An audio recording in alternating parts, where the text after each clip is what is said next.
Hi hello నమస్తే welcome to vibrant. నేను లావణ్య ఒట్టుకురి.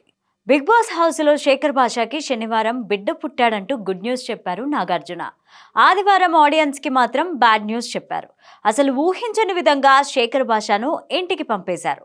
అయితే పంపేశారు అనేదానికన్నా భాషనే బయటకు వెళ్ళిపోయాడు అనడం కరెక్ట్. ఎందుకంటే ఆడియన్స్ ఓటింగ్తో సంబంధం లేకుండా కంటెస్టెంట్ల నిర్ణయంతోనే ఈ ఎలిమినేషన్ జరిగిందంటూ కూడా ముందే క్లియర్గా చెప్పేశారు నాగ్ సార్.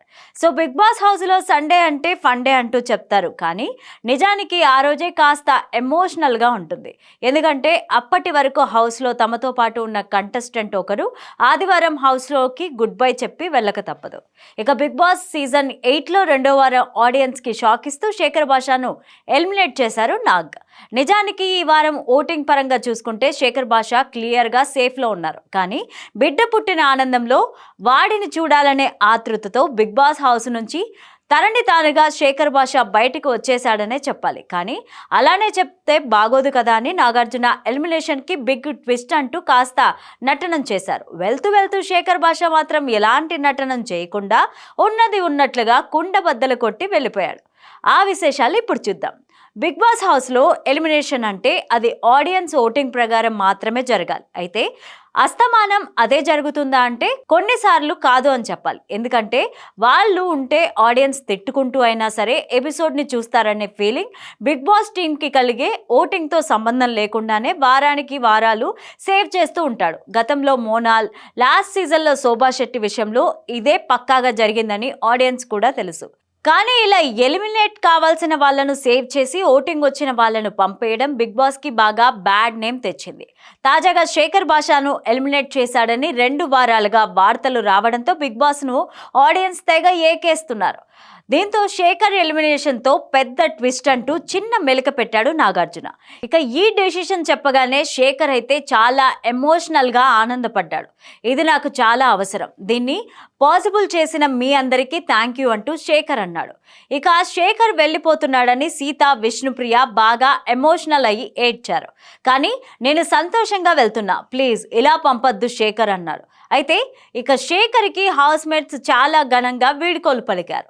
ఆదిత్య తన మెడలో ఉన్న దండలన్నీ కూడా శేఖర్ మెడలో వేసి నబీల్, ఆదిత్య కలిసి శేఖర్ను భుజాలపై ఎత్తుకుని మరీ సాగనంపారు. ఇక స్టేజ్ మీదకి రాగానే బుల్లి భాష పుట్టినందుకు కంగ్రాట్స్ అంటూ నాగన్నారు. దీనికి శేఖర్ తనదైన స్టైల్లో డైలాగ్ కొట్టాడు.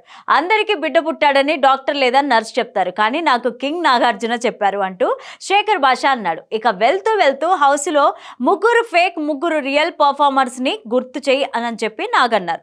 దీంతో రియల్ అన్న చోట సీత, విష్ణుప్రియ, ప్రేరణ ఫోటోలు పెట్టాడు శేఖర్ భాష.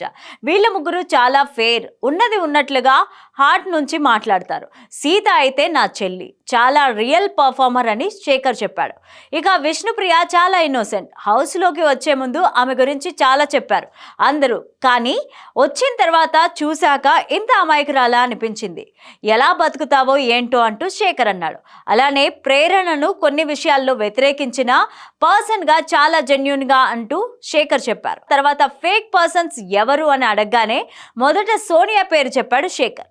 ఆమెను మొదట్లో హౌస్లో చూసినప్పుడు చాలా బాగా అనిపించింది.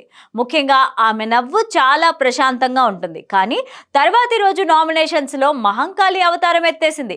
ఇలా క్షణంలో ఫేస్ చేంజ్ చేయగలదు సోనియా. సింపుల్గా చెప్పాలంటే 2 సోనియాలు ఉన్నారు అంటూ శేఖర్ అన్నాడు. ఇక ఆ తర్వాత మణికంఠ కూడా ఫేక్ అని చెప్పేశాడు భాష. ఎమోషన్స్ను కూడా ఎక్కడ చూపిస్తే మనకి గెయిన్ అవుతుంది, ఎక్కడ ఎవరి దగ్గర ఎప్పుడు ఎలా ఉంటే మనకి యూజ్ అవుతుంది అనే ఆలోచనలో చూపించాల్సిన చోట ఎమోషన్ మొత్తాన్ని చూపించకుండా అవసరం లేని చోట చూపిస్తూ చాలా క్యాలిక్యులేటెడ్గా ఉంటాడు అంటూ శేఖర్ అన్నాడు. ఇక ఆ తర్వాత తన దోస్త్ ఆదిత్య బొమ్మని పెడుతూ ఆయన నన్ను 3 సార్లు నామినేట్ చేశాడు, తిరిగి నేను ఒక్కసారి నామినేట్ చేస్తేనే ఫేస్ మొత్తం మారిపోయింది, సూటిపోటి మాటలు మాట్లాడుతున్నట్టు అనిపించింది, సో నేను తీసుకున్నంత స్పోర్టివ్గా ఆయన తీసుకోలేదంటూ శేఖర్ భాష అన్నాడు. ఇక ఇలా మొత్తానికి వెళ్తూ వెళ్తూ అందరికీ తెలిసిన సోనియా బిహేవియర్ను మరోసారి ఆడియన్స్కి గుర్తు చేసి వెళ్ళిపోయాడు శేఖర్ భాష. ఇక సింపుల్గా ఆడియన్స్ ఓట్ల ప్రకారం కాకుండా తన బిడ్డపై ఉన్న ప్రేమ వల్ల హౌస్ నుంచి త్వరగా బయటకు వచ్చేశాడు శేఖర్. ఇలా అన్యాయంగా ఓటింగ్ ప్రకారం కాకుండా శేఖర్ భాషకి న్యాయం చేశాడు Bigg Boss Nagarjuna. For more updates please subscribe to vibrant.